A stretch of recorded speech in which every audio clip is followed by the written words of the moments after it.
효율적으로 전진하라. 네, 안녕하세요. 효진국어의 장희은입니다. 오늘은 27강이죠. 현대소설 1920년대부터 이제 그 45년까지의 작품들을 할 텐데요. 선생님이 만세전 3대 영상설계 작품 2개 하고요. 김유정의 작품 동백꽃하고 범범 이렇게 준비해 봤습니다. 자, 그래서 먼저 만세전을 보도록 할게요. 만세전은 여러분 어떤 만세전이냐면 우리가 1919년에 만세운동이 일어났었죠. 3.1운동. 그 3.1운동 바로 직전을 배경으로 해서 쓰여진 소설이라고 해서 만세전인데요. 작품 해설, 그 핵심 정리의 작품 해설 부분을 좀 볼게요. 이 부분을 보시면 제목으로 알 수 있듯이 3.1운동이 일어나기 전에 서울과 동경을 배경으로 한 지식 청년의 눈에 비친 사회성의 기록이다. 자, 그래서 사실은요, 이 만세전이라는 작품이 원래는 뭐였냐면, 묘지라는 그 제목으로 쓰였다가 이제 개명이 됐어요. 그럼 묘지라는 건 뭐냐면, 우리나라 지금 조선의 현실이 마치 구더기가 뚫고 있는 공동묘지 같다라는 자조. 그 지식인의 눈으로 봤을 때, 와, 진짜 조선이 이렇게 지금 식민지 지배를 당하고 있구나, 라에 대한 어떤 그 자조적인 그런 마음을 담아서 이제 묘지라고 표현을 했다가, 이제 그 배경이 3.1운동 전이니까 이제 만세전으로 개명을 한 거죠. 그런데 여기 보시면, 뭐가 있냐면 지식인 나가 있어요. 동경에 유학 중인 지식인 나. 그런데 이 나가, 그 동경에 있었다가, 서울에 있는 아내가 위독하다는 정보를 받고 지금 다시 어디로 오냐면 이 사람은 동경에 있어요. 나가 동경에 있다가 아내가 아프다는 정보를 받고 어디로 오게 되면 서울로 오게 돼요. 그래서 동경에서 서울을 오는데 보통 어디 정도 건너면 부산, 그 다음에 김천을 거쳐서 이렇게 지금 서울로 오거든요. 근데 이제 아내가 왔는데 이제 죽게 돼요. 집에 도착한 후에 며칠 안 돼서 아내가 죽게 되는데, 사실 아내가 죽게 되는 것도 이제 어떤 의술을 안 받고 전통 방법으로 하다가 죽게 돼요. 그래서 결국에는 이 아내가 죽고 나선 다시 이 사람 어디로 가냐면 동경으로 돌아가요. 그러면 왔었던 데가 동경이고 여행의 경로를 거쳐서 다시 동경으로 돌아가죠. 그래서 이렇게 여행의 경로를 거쳤다라는 거에 대해서 우리가 여정이 있다라고 얘기를 하고요. 그래서 여정이 있는 거 이제 여로형 소설이다. 단일 여자, 그쵸? 그래서 여로형, 여행의 경로가 있는 소설이다. 그리고 이렇게 왔던 데가 여긴데 여기로 다시 돌아간다라는 설정으로 봐서 우리는 뭐라고 한다? 원점, 회귀 이런 얘기를 써요. 원래 왔던 소설이다. 그래서 여로형 구조, 그다음에 원점 회귀의 구조 이런 게 드러납니다. 그래서 3.1운동 직전에 어떤 그 소설의 그 배경이 좀 사실적으로 좀 드러나 있고요. 그 다음에 이제 지식인으로서 그 식민지 현실에 대해서 굉장히 좀 비판하고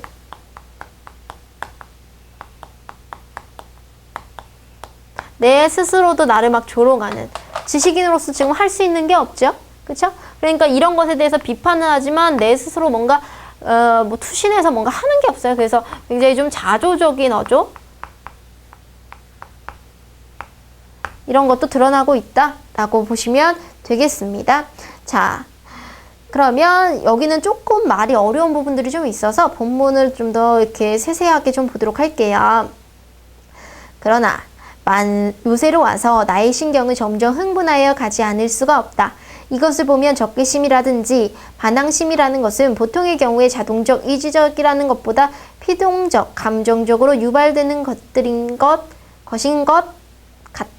듯하다. 자, 그래서 일본에 대한 어떤 적개심, 반항심이 생기는데 그거는 생각을 해서 생기는 게 아니라 어떤 경험으로 생긴다는 거죠. 다시 말하면 일본 사람은 지나치는 말 한마디나 그 태도로 말미암아 조선 사람의 억제할 수 없는 반감을 끌어오르게 하는 모양이다. 그러나 그것은 결국에 조선 사람으로 하여금 민족적 타락에서 스스로를 구하여야겠다는 자각을 주는 아주 기묘한, 아주 중요한 원동력이 될 뿐이다. 그러니까 일본인의 말 때문에 나는 자연스럽게 적개심이 생길 수밖에 없다라는 거죠. 그러면 왜 그렇게 될 수밖에 없을까? 그 중요한 이유를 좀 보도록 하겠습니다. 촌뜨기, 이제 시골 사람을 이제 낮잡아서 이러는 말이죠. 촌뜨기는 차차 침이 괴어오는 수작이다. 그러나 미천이 아주 안 되는 것은 아니지요. 우선 얼마 안 되지만 보증금을 드려야 하고 양복이나 한 벌 장만해야 할 터이니, 그러나 당신이야 형님이 헌병대에 계시다니까 신분은 염려 없을 테니 보증금은 없어도 좋겠죠. 지금 무슨 일을 하려는지 모르겠지만 미천은 거의 안 드는데 양반이 필요하고 당신은 이제 헌병대에 있는 형님 덕을 좀 봐야 되겠다, 이런 얘기죠. 제 딸은 누구리 큰 직업이나 얻어주는 듯이 더구나 보증금은 특별히 면제하여 주겠다는 듯이 오만한 태도로 어깨를 뒤틀며 호기만장이다. 이제 막 기세가 등등한 거를 호기만장이다, 이렇게 얘기하죠. 1편 촌뜨기는 양복신사가 되어야 하는 직업이라는 내 속으로 헤헤 기뻐하는 기색이다. 그러나 정작 그 기업의 종류가 무엇인가는 좀처럼 가르쳐주지 않는다. 실상 곁에서 듣고 있던 나 역시 궁금하지만 이런 소리를 듣는 시골 걸자는, 자, 걸자는 약간 그를 낮잡아서 이러는 말이에요. 그러니까 그 촌뜨기, 그러니까 시골 걸자는 더 한층 호기의 눈으로 번쩍이면서 앉아있는 모양이다. 자, 그러니까 누군가가 이제 촌뜨기한테 얘기를 하고 있죠. 그 모습을 나가 보고 있어요. 그쵸? 자, 그러면서 뭐라고 얘기하냐면,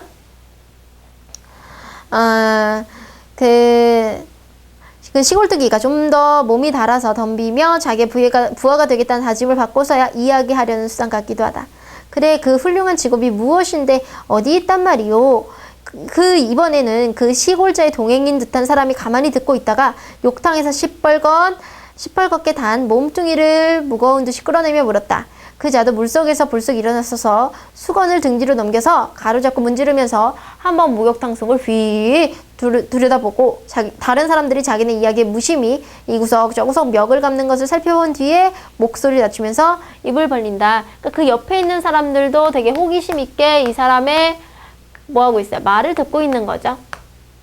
그랬더니 실상은 누워서 떡 먹기지. 나도 이번에 가서 해오면 세 번째 대오만은 내지라고 한다면 이제 그 일본을 그렇게 얘기하는데, 그 이제 식민지를 이제 그 건설하는 측에서는 자신의 본국을 내지라고 그러죠.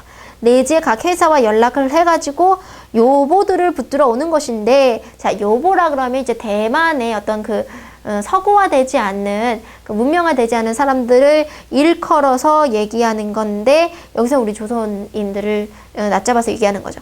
요보들을 붙들어 오는 것인데, 즉 조선 쿨리 말이요. 쿨리하면 굉장히 육체적인 노동에 종소하는 그런 이제 하층민들을 얘기하는 거죠. 즉 이 사람이 얘기하는 거, 보증금도 필요 없고 어떤 양복만 좀 빼입으면 되고 그런 되게 좋은 일이 뭔데, 바로 밑줄 쳐서요. 밑줄. 농촌 노동자를 빼내오는 것. 그러니까 농촌에 있는 노동자를 빼내가지고요, 일본에 강제 노역을 시키는 거야. 그러니까 이 사람을 뭐 하는 게 사기치는 거죠. 속이는 겁니다. 그런데 그것은 대개 경상남북도나 그렇지 않으면 함경, 강원, 그 다음에는 평안도에서 모집을 해오는 것인데, 그 중에서도 경상남도가 제일 쉽습니다. 하하하. 자, 그러니까 지금 뭡니까? 이번에 무슨 우리 국민 예능으로 했던 무슨 도전 프로그램이 있죠. 거기 보면 막 이제 조선에서 강제로 이제 노동자가 돼가지고 그 노동하다가 이제 돌아가신 분들 이런 그 묘비도망이 있었지만, 이제 그 억지로 그 일본의 지옥 같은 그 노동 현실에 조선인들을 속여가지고 데려가는 거죠. 그자는 여기 와서 말을 끊고 교활한 웃음을 웃어버렸다. 나는 여기까지 듣고 깜짝 놀랐다. 그 불쌍한 조선 노동자들이 속아서 지상의 지옥, 세무칠까요? 그 지옥 같은 일본 각지의 공장과 광산으로 몸이 팔려가는 거죠. 안타깝습니다. 우리 어떤 살아있는 역사입니다. 이런 도적놈 같은 협장 불황배에 술중에 빠져서 속아 넘어가는구나 라는 생각을 하면서 나는 다시 한번 그자의 상판떼기를 치어다보지 않을 수 없었다. 자, 그러니까 이 사람은 누구냐? 일본놈. 이 조선말을 할 줄 아는 일본놈이 지금 누구를 속이는 거예요? 조선 순진한, 특히 여기 나왔던 뭐 강원도, 함경도, 뭐 경상남북도 이런 데는 굉장히 좀 이렇게 촌이기 때문에 사람들이 정보가 어둡고 순수하단 말이에요. 그러니까 꿰기가 쉬운 거죠. 그래서 지금 뭘 봤습니까? 이 일본 놈한테 속아서 조선인들이, 조선 노동자가 팔려가는 상황이죠. 그래서 나는 일본인에게 속아서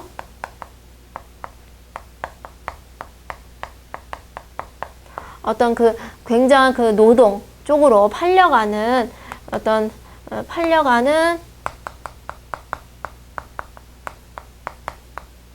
조선 노동자의 현실에 붕괴하게 되죠.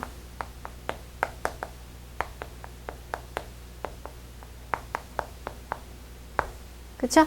자, 그래서 그자의 상판떼기, 얼굴을 막 낮게 이르는 말이죠. 그걸 쳐다보지 않을 수가 없었다라는 겁니다.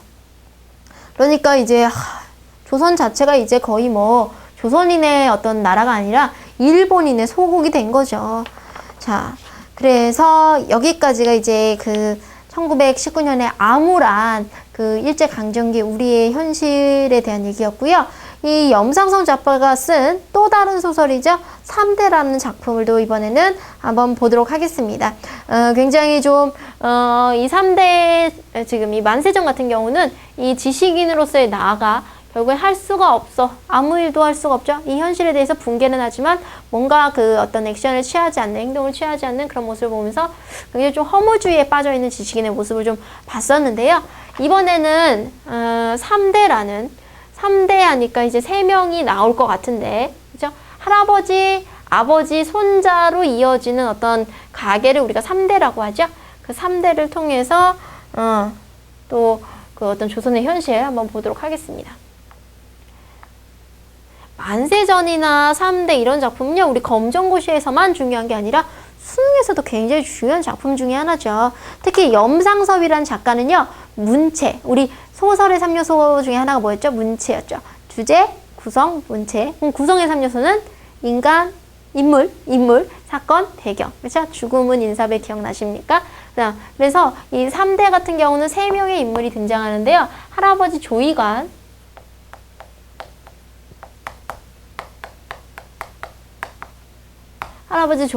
그 다음에 아버지 조상훈, 아들 조덕기. 요 3명으로 이어지는 어떤 일제강점기에 이제 가게들이 나오게 되는 거죠. 자, 그러면 지금 이 집안에서 이 조상훈과 조덕기와 이 조이관의 관계를 좀 보면요. 조이관은 어떤 사람이라면 옛날에 사고를 아직도 지니고 있는 사람이에요. 조이관이 되게 중요하게 생각하는 게 뭐냐면 바로 가문, 굉장히 가문을 중요하게 생각해요. 가문을 어떤 지키기 위한 수단이 크게 뭐다? 사당. 조상의 위패를 모시는 사당과 이제 열쇠라고 생각하죠. 열쇠는 결국에는 뭐 재물을 의미할 텐데, 그래서 이 제사를 지내는 걸 굉장히 중요하게 생각하고, 그 다음에 이제 집안을 이제 빛나게 하기 위해서 어떤 재산을 모으는 것들도 되게 중요하게 생각을 하는데, 지금 이 아버지 조상우는요, 유학을 가서 뭐가 되냐면 기독교 신자가 돼요. 자, 기독교 신자.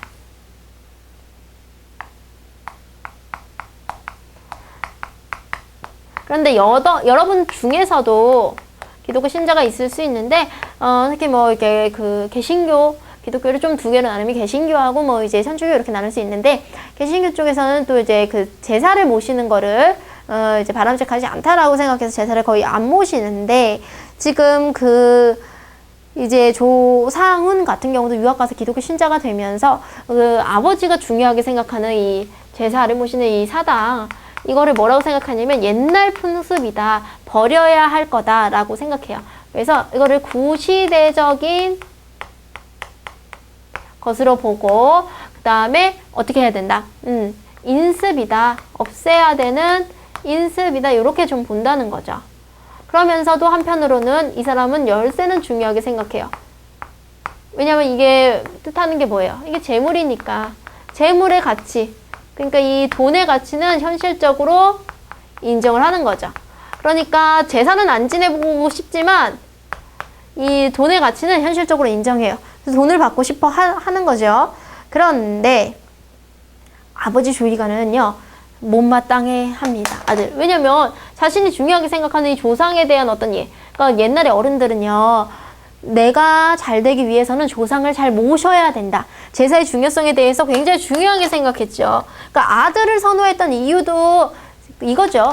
제사를 주로 누가 지냅니까? 아들이 지내기 때문에 아들한테 물려줘야 되고, 이런 것들 때문에. 그래서 둘이 이제 충돌을 하는 거죠. 그러니까 조이간이 상징하는 것은 어떤 그 전 근대적인 가치관, 우리가 굉장히 중요하게 생각했던 그 예로부터 내려오던 어떤 유학적인 가치관이라고 그러면, 이 조상은요, 좀 근대적인 가치관. 그러니까 이제 1920년대에 이제 일제강점기가 되면서 신문명들이 막 들어오기 시작하죠. 그러니까 전 근대적인 가치관과 근대적인 가치관이 서로 충돌하고 있는 모습을 좀 대변하고 있다. 이렇게 볼 수도 있겠죠. 그러면 이 조덕기라는 손자는 어떤 인물이냐? 이렇게 아버지와 할아버지가 갈등을 하는데 여기서 누구 편도 들지 않아요. 얘는 좀 중도적인 입장이에요. 중도자적 입장. 어떤 사람은요, 오히려 얘가 제일 나쁘다라고 얘기해요.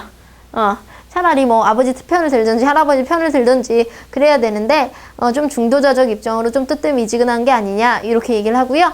그 다음에 뭐 그렇다고 해서 뭐 굉장히 뭐 할아버지에도 반감 있고 이런 아이는 아니에요. 그런데 이 조덕기의 친구인 누가 있냐면 김병화라는 인물이 있는데, 이 김병화라는 인물은 그 당시에 이제 그 유행하던 사회주의, 이 마르크스 사상을 가지고 있는 사람이에요. 그러니까 이 마르크스 사상, 사회주의 사상은 굉장히 부 같은 거를 평등하게 나눠야 되고, 이제 그 부를 축적하고 있는 사람들에 대해서 별로 좋지 않게 생각하죠. 그러니까 이 조덕기를 뭘로 생각하냐면 부르주아라고 생각해요. 그런데 뭐 부르주아일 수도 있지만 사실상 뭐다, 그냥 아무 생각이 없는, 사상이 크게 없는, 한쪽으로 치우치지 않는 그런 사람으로도 볼 수도 있죠. 어쨌든 조덕기는 여기에 약간 좀 비판적인 입장이지만, 뭐 좀 그 김병화가 조덕기에 좀 비판적인 입장이지만, 조덕기는 뭐 그냥 그러려니 하는 거죠. 그쵸? 자, 그래서 이 지금 지문에는 이 김병화가 조덕기에게 약간 반감을 보이는 그런 지문이 좀 나오고요. 이제 그 제사를 모시고 가야 되는데, 이제 그 아버지는 뭐 이제 덕기가 먼저 그냥 가면 되지 않느냐라고 얘기하고, 조이가는 무슨 소리냐, 제사가 얼마나 중요한데, 이렇게 해서 지금 그 덕기의 문제로 할아버지와 아버지가 갈등하고 있는 그 두 부분을 선생님이 같이 좀 묶어봤습니다. 자, 볼게요. 여기 지금 앞부분에는 머리가 덥수룩하고 말이 아니라는 조부의 말로서는 말 눈치를 보아서 김병화가 온 것이 짐작이 되었다. 그러면서 이제 김병화가 이제 자신을 찾아온 그런 모습들이 앞부분에 좀 나오고요. 앞부분에서는 크게 보진 않아도 될 것 같아요. 이제 중략 이유를 좀 볼게요. 너희는 예수교인지 난장인지 한다고 조상 봉제사도 개떡같이 알더만은 내가 살아있는 동안에는 막무가내다. 지금 며느리에게 뭐라고 얘기하냐면 제사를 꼭 지내야 된다라고 조이관이 막 얘기를 하는 거죠. 자, 그래서 며느리가 그렇게 얘기해요. 아니에요. 제 떠나는 거 보고 아주 제사까지 치르고 가겠어요.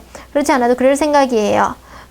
오히려 조이관에게 며느리가 제사 지내고 가겠다. 이런 식으로 제사의 중요성을 막 강조하는 시아버지한테 얘기를 해요. 덕기도 제사까지 지내고 가라고 하였다. 덕기는 분명히 조부의 이런 목소리를 들은 법하다. 꿈이 아니런가 하고 소스라쳐 깨어 눈을 떠보니 어느덧 저녁 때가 된 것 같다. 그러면서 이제 잠을 자고 일어나니까 나른한 그런 모습인데요. 조부가 굉장히 못마땅해 하는 그 목소리가 들리고, 이제 그 아버지의 음성이 좀 들리죠. 저야 오지요마는 덕기는 붙드실 게 무엇입니까? 공부하는 애는 그보다 더한 일이 있더라도 날짜를 내서 하루바삐 보내야죠. 덕기가 이제 공부하다가 이제 집에 왔기 때문에 얘를 빨리 보내야죠. 아버지가 이렇게 생각하는 거예요. 그랬더니 이게 부친의 소리예요. 그러니까 할아버지가 그보다 더한 일이라니 썽이 나시는 거죠. 시비를 차리는 사람이 저편의 말끝을 잡은 것만 다행해 하는 듯이 조부의 목소리는 긴장하여졌다. 부친은 잠자코 섰는 모양이다. 계집 자식이 붙드는 게 그보다도 더한 일이냐? 애미애비가 숨을 본다면 그보다도 더한 일이냐? 왜 불가능한 일에 그런 말씀을 하세요? 똑같이 부드럽고 똑같이 1분간에 50마디밖에 아니 되는 듯한 말소리다. 그러나 노영감은 아들의 말소리가 추근추근히 고루 울리는 것 같이 들려서 더 못마땅한 거죠. 그래 뭐 어쨌단 말이냐. 애미애비 제사도 모르는 놈이 당장 숨을 몬다기로 눈 하나 깜짝이나 할 터이냐. 그런 놈을 공부시키면 뭐하라니. 공부보다 더 중요한 건 바로 뭐 하는 거다. 제사 지내는 거다. 그래서 덕기 문제로 굉장히 지금 어떻습니까? 덕기 문제로 아버지와 아버지의 조상훈과 이제 그 할아버지의 조의관이 크게 갈등을 일으키고 있는 점이죠. 됐나요? 자, 그래서 이 지금 소설은 굉장한 장편 소설이에요. 길어요. 3대 이제 도서관이나 어디서 빌려서 보시면 이 정도 두께입니다. 그래서 일부분으로 이제 3대만을 다 보긴 좀 어렵고요.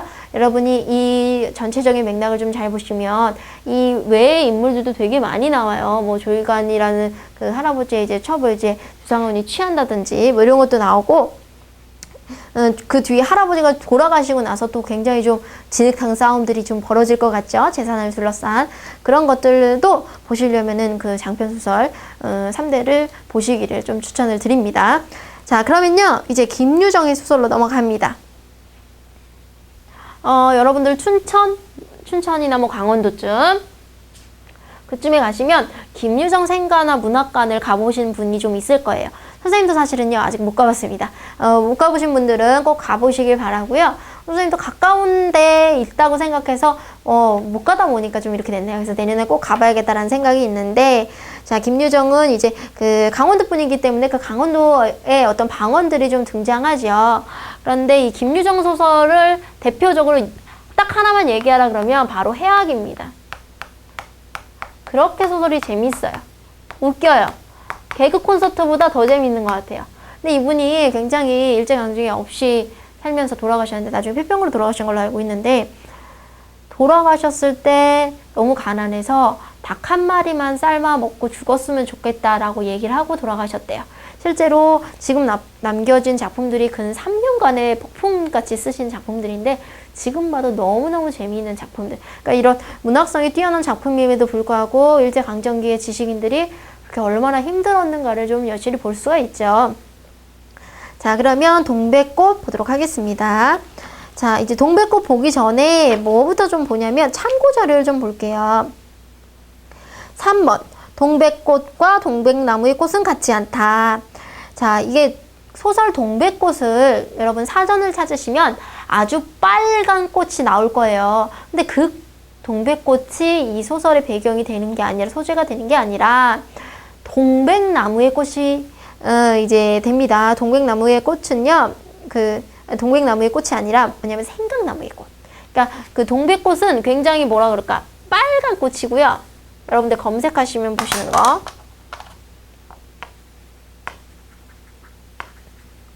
생강나무의 꽃은 노란 꽃이에요.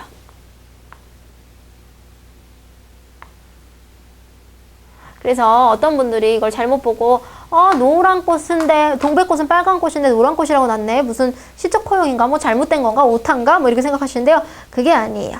방언이에요. 그래서 생강나무 꽃에 그 알싸한 노란 꽃에 얘네 둘이가 이제 나중에 화해하면서 엎어지거든요. 그 장면을 굉장히 좀 서정적으로 좀 그리고 있죠. 한번 좀 봅시다.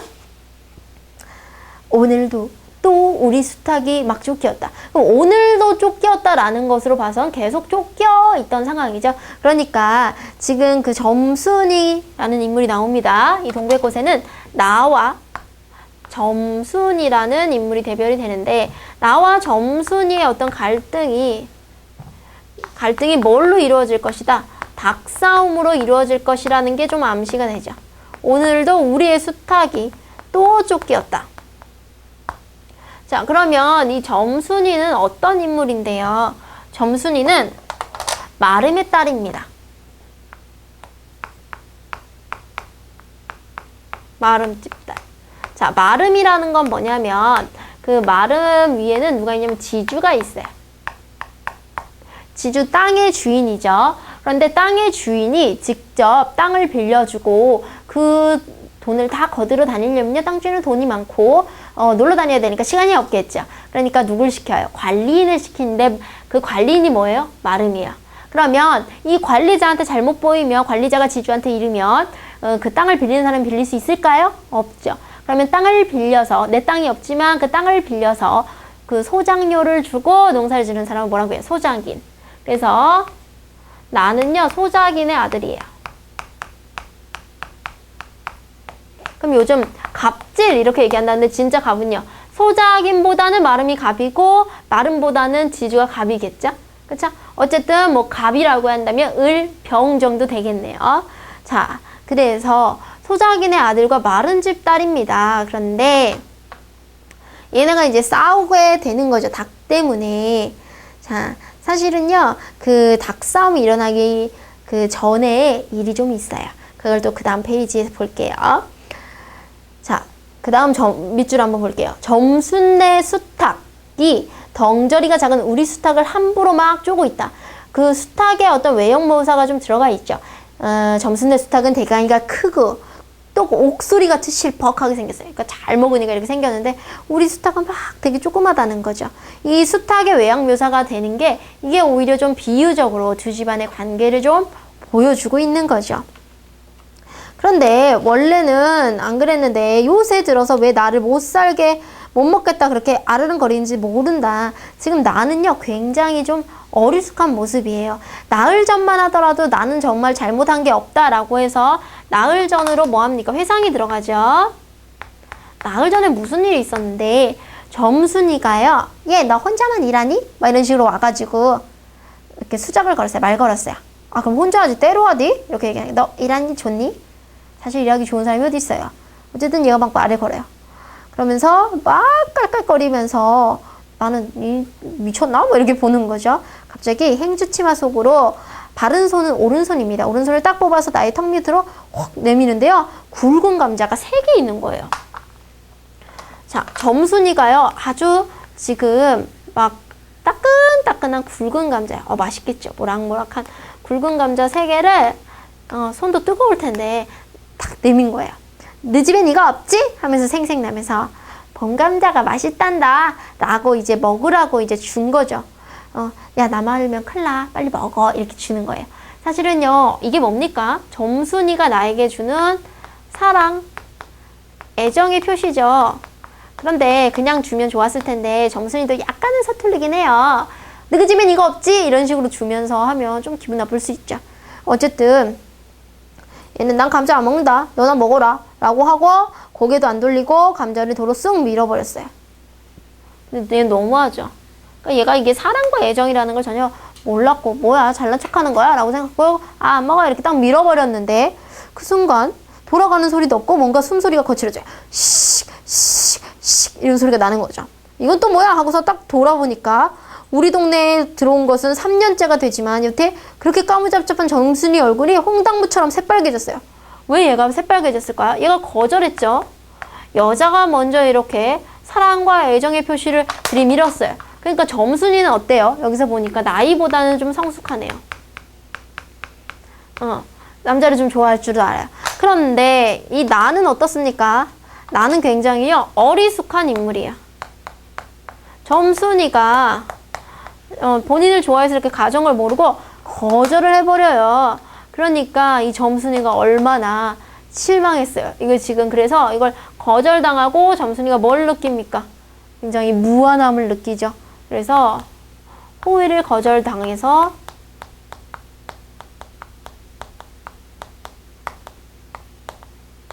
매우 무안하고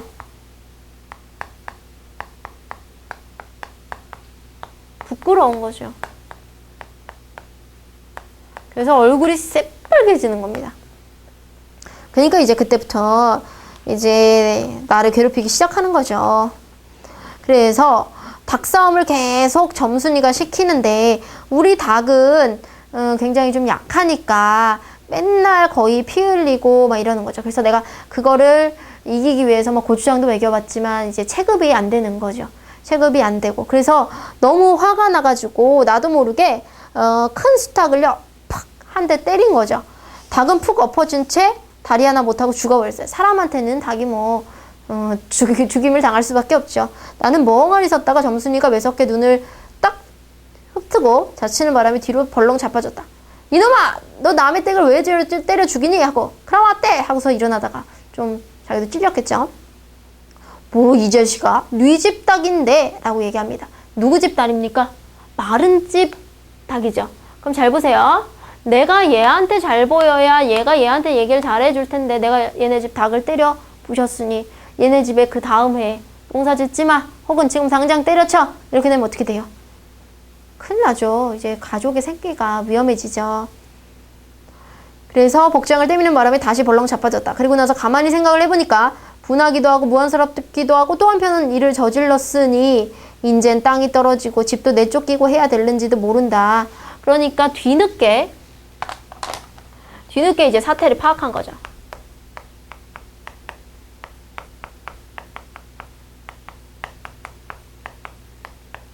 뒤늦게 사태를 파악하고 어떻게 생각하느냐.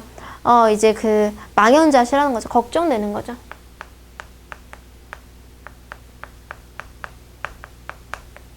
됐나요? 자, 그래서 나는 비슬비슬 일어나면서 눈을 가리고 엉기며 엉 하고 울음을 놓았다. 이제 걱정되는 겁니다. 그랬더니 정순이가 안쓰러워지는지 구세주가 되네. 너 이다음부터 안 그럴 테냐? 그래서 그래! 그랬더니 너 또 그래봐. 내가 못 살게 굴 테니 안 그럴 거야. 닭 죽은 건 염려하지 마. 내가 안 이럴 테니. 아주 보통이 아닙니다. 정순이. 여학생인데 그러면서 뭐에 밀렸는지 나의 어깨를 짚은 채 그대로 퍽 쓰러졌어요. 얼라리꼴라리 이제 화해하기 시작하는 건데요. 그 바람에 나의 몸뚱이도 겹쳐서 쓰러지면서 한창 피어 퍼들어진 노란 동백꽃 밑을 칠까요? 무슨 꽃이라고요? 생강나무꽃. 그래서 아까 선생님 설명 처음 했습니다. 왜 동백꽃은 빨간데 여기는 노란색이야? 이 꽃은 강원도 지방에 나는 생강나무의 꽃이라면. 너 말 봐라? 그러니까 이 냄새에 이렇게 그 묘한 어떤 얘네도 약간 이제 썸이 좀 시작되는 거죠. 알싸한 그리고 향긋한 그 냄새에 땅이 꺼지는 듯이 정신이 아찔했어요. 이제 그 어리숙한 이 아이가 이제야 약간 그 정순이를 여성으로 좀 느끼기 시작하는 걸까요? 그랬더니 조금 있던 요 아래서 점순아! 점순아! 엄마 부르는 거죠. 인연이 바느질 하다 말고 어디 갔어? 하고 어디를 갔다 온 듯 싶은 그의 어머니가 역정이 대단히 났다. 점순이가 겁을 잔뜩 집어먹고 꽃밑을 살금살금 기어서 산 아래로 내려간 다음 나는 바위를 끼고 엉엉 기어서 산 위로 시 빼지 않을 수가 없었다. 그래서 이제 동백꽃 속에서 이 둘이 화해를 하고 이제 그 내려가는 그런 부분이죠. 그래서 보면은 지금 이 과거 회상이 들어가니까 이런 부분에 있어서 시간이 역전됐다 이런 식으로 얘기할 수도 있고요. 그 다음에 역순행적 구성 하나 적어 놓을까요? 역순행적 구성이다 이렇게 얘기할 수도 있겠네요. 순행이라는 게 시간의 순서로 가는 거니까 시간을 거꾸로 가고 있다 이런 것들을 우리 역순행적 구성 이렇게 얘기할 수가 있겠죠. 자, 그 다음에 이제 참고 자료 좀 보도록 하겠습니다. 지금 동백꽃은 전체적으로 웃기죠. 일단은요, 그 뭐 사투리, 비속어 이런 것도 사용되는 게 굉장히 토속적인 그 느낌을 주기도 하고요. 남녀가 좀 바뀐 것 같지 않아요? 굉장히 적극적이죠. 여기 좀 소극적이고, 그렇죠? 이런 것에서도 굉장히 재미를 많이 느낍니다. 그 다음에 중요한 건 뭐냐면 이 나죠, 나. 우리가 이 나를 다 믿을 수가 없어요. 왜냐면 나는 정순이가 왜 그런지를 모르겠대요. 그러니까 정순이의 그러니까 분명히 이게 1인칭 주인공 시점임에도 불구하고 이 나의 얘기를 우리가 다 믿을 수가 없는 이유는 이 사람이 어리숙해서요. 사태를 도대체 파악할 수가 없어요. 여자의 마음을 하나도 모르고 있어요. 그쵸? 그래서 보통의 경우는 우리는 서술자의 말을 다 믿죠. 그런데 얘는 지금 그 상황 판단을 정확히 안 하고 있어요. 보통 이렇게 상황 판단이 정확히 안 되는 경우가 크게 두 가지로 볼 수 있죠. 나이가 너무 어리다든지 혹은 성격적으로 너무 어리숙하든지. 근데 이 사람은 이렇게 나이가 그렇게까지 어리지는 않은 것 같은데 좀 어리숙한죠. 그쵸? 점순이보다는 같은 동갑인데도 좀 어리숙하기 때문에 우리가 신뢰를 못해요. 믿을 수가 없어요. 이런 사람을 비신뢰로운 화자 혹은 신빙성 없는 화자 혹은 신빙성 없는 화자 좀 믿을 수가 없다라는 거죠. 그쵸? 그래서 잘 알고 있는데 그 상황을 잘 모르겠다고 하고요. 되게 엉뚱한 반응을 하고 이런 것으로 봤을 때 얘는 지금 정순이의 애정을 잘 모르고 있구나. 우린 이렇게 생각이 되는 거죠. 자, 그 다음에 이제 김유정의 또 다른 작품이죠. 봄봄을 보도록 하겠습니다. 여기에도 이제 정순이가 등장해요. 그래서 김유정이 혹시 사랑했던 여인이 정순이였나 싶을 정도로 그 정순이가 많이 등장하는데, 자, 여기도 나가 등장하고요. 내가 좋아하는 여인은 정순입니다. 여기는 나하고 조금 대조되는 인물이, 또 다른 인물이 있어서 정순이는 여기다 표시할게요. 자, 나는요 어떤 인물이냐면 정순이하고 결혼하기로 되어 있어요. 근데 장인이 결혼을 시켜준다고 했는데, 사실은 장인은요 결혼을 시켜줄 생각이 없나 봐요. 그냥 뭘만 부려요. 일만 시켜요. 그쵸? 그래서 이렇게 일만 시켜서 데려오는 사위를 대릴사위라고 하는데, 사실 사위로 삼을 생각도 없나 봐요. 그냥 계속 일만 시켜요.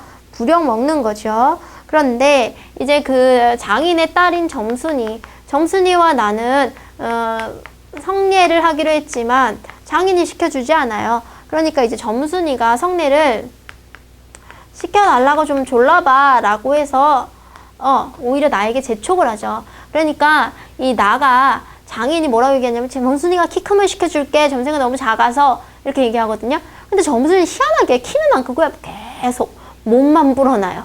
그러니까 그 부분에 막 이렇게 나오죠. 정순이는 하늘 높은 줄은 모르고 땅 넓은 줄만 알아서 계속 몸이 불어난다는 거예요. 그죠? 웃기죠? 그래서 이 장인이 점순이가 안 커서 그러는 걸 어떡해? 막 이런 식으로 하는데, 이 점순이가 성례를 좀 시켜달라고 졸라봐 라고 이제 나를 좀 부추겨요. 그래서 이제 그 부추기니까 이제 장인에게 싸움을 걸기 시작하죠. 그러니까 대드는 거죠. 지금까지 그 성례 안 시켜줄 거면 돈 주셔. 나한테 그렇게 일 시킨 거 돈 주셔. 그러니까 이 사람은요, 나는 대릴사위로 올 줄 알았지만, 이 사람은 나를 실제로 뭘로 생각해요? 머슴 정도로 생각해요. 공짜로 쓰는 머슴? 그렇게 머슴 정도로 생각하는데, 나는 어리숙해요. 왜 이렇게 오늘 어리숙한 인물이 많이 나오는지. 이 어리숙하기 때문에 지금 이 장인이 속이려고 한다고 생각을 못하고, 왜 이렇게 키가 안 커? 이렇게 속상해 하면서, 마지막에는 자기도 참다가 못해서 장인을, 이제 장인하고 적극적으로 싸우게 되죠. 그래서 막 이제 남성들의 중요 부위가 있죠. 거기가 있는 바지춤을 막 붙잡고, 서로 막 이제 늘어지고 막 이런 부분들이 나와요. 그런데, 분명히 나는 점순이가 성례를 할 수 있도록 장인을 졸라봐라라고 이제 재촉하고 부추김을 당하는데, 막상 나가 여기 장인한테 이제 덤비게 되니까 점순이가 어디선가 나타나서 그걸 보고 있어요. 그래서 나는 더 적극적으로 덤비는데, 이 점순이가 믿었던 점순이가 사실은 누구 편이에요? 장인 편을 들어요. 저놈이 새끼가 우리 아빠 다 죽이네? 뭐 이런 식으로. 그러니까 둘이 싸우면 장인 편을 들지 않고 내 편을 들 것 같은 점순이가 장인 편을 드니까 이거 어때요? 굉장히 당황스럽죠. 그런데 여기서 그럼 이렇게 대판 싸우고 나서 더 이상 이 집에서 나 일 안 한다, 이 결혼 안 해도 좋다라고 포기하고 가야 정상인데도 불구하고 나는 이 아버지가 꼬셔요. 그러지 말고 계속 일해. 내가 나중에 시켜줄게. 그 꼬임에 또 넘어갑니다. 그러니까 이제 믿을 수 없는 사람이죠. 그렇게 해서 또 극이 종료가 되는 그런 지금 줄거리입니다. 자, 그러면 하나하나 조금 봐볼까요? 그래서 전체적으로는요, 나는 굉장히 어리석고 장인은 굉장히 교활하죠. 그러니까 이제 그 어떤 나름대로의 계획이 있었는데 그게 좀 좌절되는 그런 좀 어떤 반어적인, 다른 말로 아이러니적인 상황이 나오는데, 그게 독자한테 뭐가 나와요? 웃음이 나오는 거죠. 그렇죠? 그래서 이런 또 상황들이 굉장히 해학적이다, 이렇게 볼 수가 있겠고요. 그 다음에 이제 그 전체적으로 보시면 시간 순서가 얘도 막 이렇게 거꾸로 나오거든요. 그래서 역순행적인 구성이 여기에도 나오고 있더라라는 겁니다. 그러면 본문을 좀 볼게요. 논뚝에서 벌떡 일어나서 한풀 죽은 장인님 앞으로 다가서며, 난 갈테요. 그동안 사경이나 쳐내슈. 그러니까 이제 머슴이 이제 주인한테 돈을 받는 그걸 사경이라고 하는데, 그동안 나 일한 거 돈 내줘요. 이렇게 얘기하는 거죠. 너 사위로 왔지? 어디 머슴 살러 왔니? 아, 그러면 성례를 시켜줘야 안 하지요. 밤낮 부려만 먹고 해준다. 아, 글쎄, 내가 안 하는 거냐? 그년이 안 크니까. 그년이 누구예요? 점순이죠. 그러니까 장인은요, 점순이 키가 안 커서 결혼 못 시켜라는 변명하고 있어요. 하고 어름어름 담배만 담으면서 늘 하는 소리를 또 늘어놓는다. 이렇게 따져나가면 언제든지 늘 나만 미치고 만다. 이번에 안 된다 하고 대뜸 구장님한테 단판 가지고 소매자락을 내걸었다. 아, 이 자식이 왜 이래 어른을? 안 간다고 뻗땡기고 이렇게 호령은 제 맘대로 하지만 장인님 제가 내 기운을 못 당한다. 막 부려먹고 딸은 안 주고 게다가 땅땅 치는 건 뭐야? 그러면서 이제 그 화가 나기 시작한 거죠. 그러나 내 사실 참 장인님이 미워서 그런 건 아니다 라고 얘기하면서 그 뒷부분에 위주신 부분은 뭐냐면 얘가 왜 갑자기 장인한테 이렇게 덤비게 되는지에 대해서 나와요. 그러니까 전날 이제 봄 기운을 느끼면서 굉장히 나도 이제 나른하다, 좀 외롭다, 점순이랑 빨리 결혼을 하고 싶다, 이런 지금 그 충돌을 이제 좀 충동을 느끼게 되는 거죠. 어레이 마리 맘마 이렇게 노래를 하면서 소리 부리며 어깨가 으쓱으쓱한다. 그런데 온몸이 풀리고 됐고 짜증만 난다. 공연히 소만 드립다 두들기며 이냐 이 망할 자식의 소 대리를 꺾어라. 사실은 망할 자식이 누군지 모르겠어요. 망할 자식, 그러니까 장인님을 망할 자식이라고 한 건지 자식의 소를 묶어놓은 건지 이게 약간 중의적인 거죠. 그러나 내 속은 정말 이냐 때문이 아니라 점심을 이고 온 점순이의 키를 보고 우라가 났다. 그러니까 소가 문제가 아니고 점순이가 왜 이렇게 키가 안 자라. 키가 커야 결혼을 할 텐데. 근데 키는 핑계죠. 그러면서 이제 점순이 외모가 나오는데 점순이 그렇게 예쁘진 않지만 딱 내가 결혼할 정도 되는 그 정도의 외모다라는 겁니다. 자, 그래서 내가 다 먹고 물러섰을 때 이제 뭐랄까요? 참, 그렇죠? 새참이라고 할까요? 그릇을 와서 챙기는데 난 깜짝 놀라지 않았느냐. 고개를 푹 숙이고 밥함지에 그릇을 포개면서 날더러 들을는지 혹은 제 소리인지 밤낮 일만 하다 말 텐가? 하고 혼자서 쫑알거린다. 고대 잘 내외하다가 이게 무슨 소린가 하고 난 정신이 얼떨떨했다. 그러면서도 한편 무슨 좋은 수나 있는가 싶어서 나도 공중에 대고 혼잣말로 그럼 어떡해? 결혼을 안 시켜주니까 나는 어떡해? 뭐 이런 얘기죠. 성례시켜달라지 뭘 어떡해? 점순이가 이제 막 부추기는 거죠. 하고 되알지게 쏘아붙이고 얼굴이 밝아져서 산으로 그저 도망을 친다. 그러니까 점순이도 사실은 나가 뭐예요? 싫지는 않아요. 약간 하트가 있죠. 그쵸? 자, 그 다음 봅시다. 그 다음 어떻게 됐나? 그래도 안 일어나니까 이번에는 배를 지게 막대기로 위에서 꾹꾹 찌르고 발길로 옆구리를 차고 있다. 장인님은 원체 심정이 굳어서 그러지만 나도 저만 못지않게 배를 채웠다. 아픈 것을 눈을 꽉 감고 넌 해라. 난 재미난 듯이 있었으나 볼기짝을 후려 갈기적에는 나도 모르는 듯이 벌떡 일어나서 그 수염을 잡아챘다마는. 그러니까 이제 일을 안 하는 그 나에게 장인이 막 후려치니까 참다가 일어나서 수염을 잡은 거죠. 대단합니다. 네, 여자들이 이제 싸우면 제일 먼저 머리를 잡는다는데 내 꼴이 난 것이 아니라 정말은 아까부터 벅 뒤에 울타리 구멍으로 점순이가 우리의 꼴을 몰래 엿보고 있었기 때문이다. 자, 그러니까 갑자기 이 나와 장인의 어떤 그 육탄전이 적극적으로 된 것은 누가 보고 있었다. 그쵸. 점순이가. 그래서 나는 점순이를 의식했어요. 그래서 싸움이 소극적인 데서 뭘로 바뀌었다? 적극적으로 바뀌게 되는 거죠. 자, 그래서 가뜩이나 말 한마디 톡톡히 하지 못한다고 바라보는데 몇 가지 잠자코 맞는 걸 보면 진짜 바보로 알 것이 아닌가? 또 점순이도 미워하는 이까진 놈의 장인. 그러니까 착각한 거예요. 점순이가 아버지를 미워한다. 근데 실제로 그런 거 있죠. 혈연 간에는요, 겉으로는 사이가 안 좋아도요, 궁극적으로는 혈연이니까 이렇게 붙을 수밖에 없거든요. 그런데 이까진 놈의 장인, 나거나 아무것도 아니니까 막 때려도 좋지만 사정 보여서 수염만 채고는 제대로 했으니까 점수는 좀 기뻤겠지? 이런 식으로 잘 들리면서 이걸 까슬라쁘다 이러면서 막 장인한테 하극상으로 댐비는 거죠. 자, 내가 머리가 터지도록 매를 맞은 건 이 때문이다. 지금 자신의 상황을 좀 잘 모르고 있는데, 그러나 여기가 또한 우리 장인님이 유달리 착한 곳이다. 자, 지금 장인님이 착하다고 얘기해요. 왜냐면 자기가 막 때려서 이제 자신도 장인을 때리고 장인이 자기를 막 때리고 그래서 이제 갈라서야 되는 그런 이제 순간인데도 불구하고 이제 막 달래서 억지로 일을 시키게 하는 거죠. 그러니까 장인은 나를 좋아해서가 아니라 거의 공짜로 머슴을 부리니까 굉장히 어떻습니까? 이익이 되니까 하는 건데 지금 장인의 어떤 그 계획, 의도를 나는 알아채요? 나는 몰라요. 그쵸? 어리숙한 사람이니까.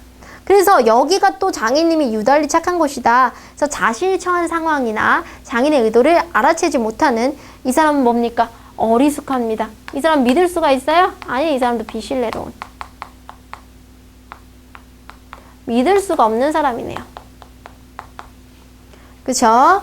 자, 어느 사람이면 사경을 주어서라도 당장 내쫓았지. 터진 머리를 불솜으로 손수 지져주고 호조무늬에 희연 한 봉을 넣어주고 그리고 뭐라고 얘기하냐면 올 가을에 꽁성례를 시켜주마. 암만 말고 가서 뒷골에 콩밭이나 얼른 가라. 이런 식으로 지금 한참 싸우고 나서 얘 다친 데를 얘가 그 장인이 뭐 해주냐면 치료해줘요. 이런 걸 뭐라 그래요?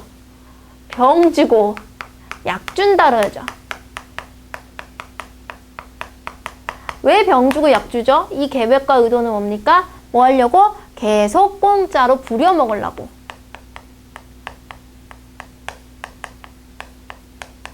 그러니까 이런 부려먹으려고 하는 그 어떤 그 속셈이 있음에도 불구하고 이건 몰라요. 그쵸? 이 사람은 몰라요. 그래서 어느덧 그 장인님이 너무나 고마워서 어느덧 눈물까지 났다. 점순이를 남기고 이제 내쫓기려고 하다 뜻밖의 말을 듣고 그러니까 나는 이제 끝났다?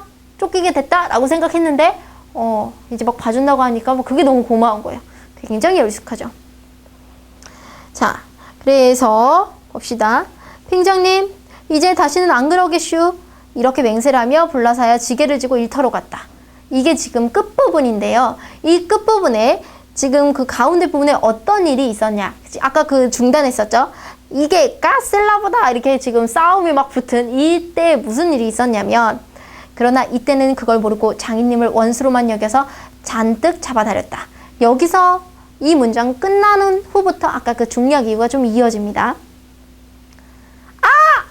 이놈 놔라 놔. 그러니까 막 이제 싸움이 붙기 시작해서 장인님의 바지춤의 중요 부위를 막 얘가 잡아 당기는 거야. 장인님은 햇손질하면서 솔개미에 찬 닭의 소리를 연해 질렀다. 진짜 막 남자들이요 막 거기 막 이제 축구공으로 맞거나 뭘로 막으면 막 이제 급소 맞아서 막 잘못하면 죽을 수도 있고요. 막 정말 그 세상이 무너지는 듯한 그 출산의 고통에 버금가는 그런 고통을 막 느낀다고 하죠. 놓긴 왜 놔? 이왕이면 호되게 혼을 내주주라 하고서 뒤끝이 더 당겼다. 막 정말 끊어질 듯이 잡아당긴 거죠. 장인님이 땅에 쓰러져서 눈에 눈물이 핑 도는 것을 알고 좀 겁도 났다. 의외로 굉장히 순박한, 그렇죠? 나는 너무너무 순박한 성격이죠. 의외로는 아니고 그냥 굉장히 순박한. 어떻게 이럴 수 있나라고 생각이 될 정도로. 그랬더니 장인 아버지가 장인이 할아버지 놔라 놔. 잘 보세요. 장인이 나에게 뭐라고 얘기해요? 할아버지라고 얘기해요. 자, 할아버지. 이 사람이 할아버지일 리는 없죠.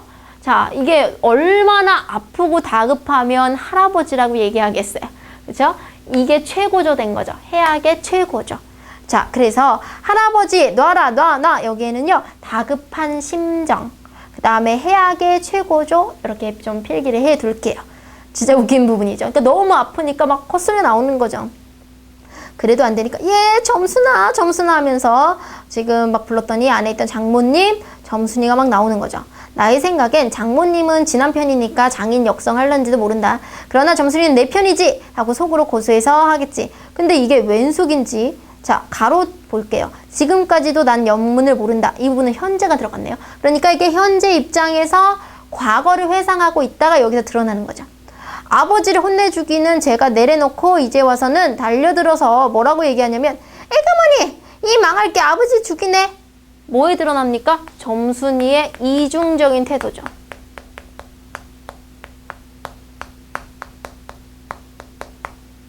그러니까 사실 내가 이렇게 장인하고 맞붙을 수 있었던 건 점순이가 빨리 성례 좀 시켜달라고 졸르지 그래. 뭐 이렇게 밤낮 일만 하고 있을 거야? 이렇게 좀 자극을 둔 건데 막상 싸움이 붙어서 하니까 점순이가 누구 편이더라?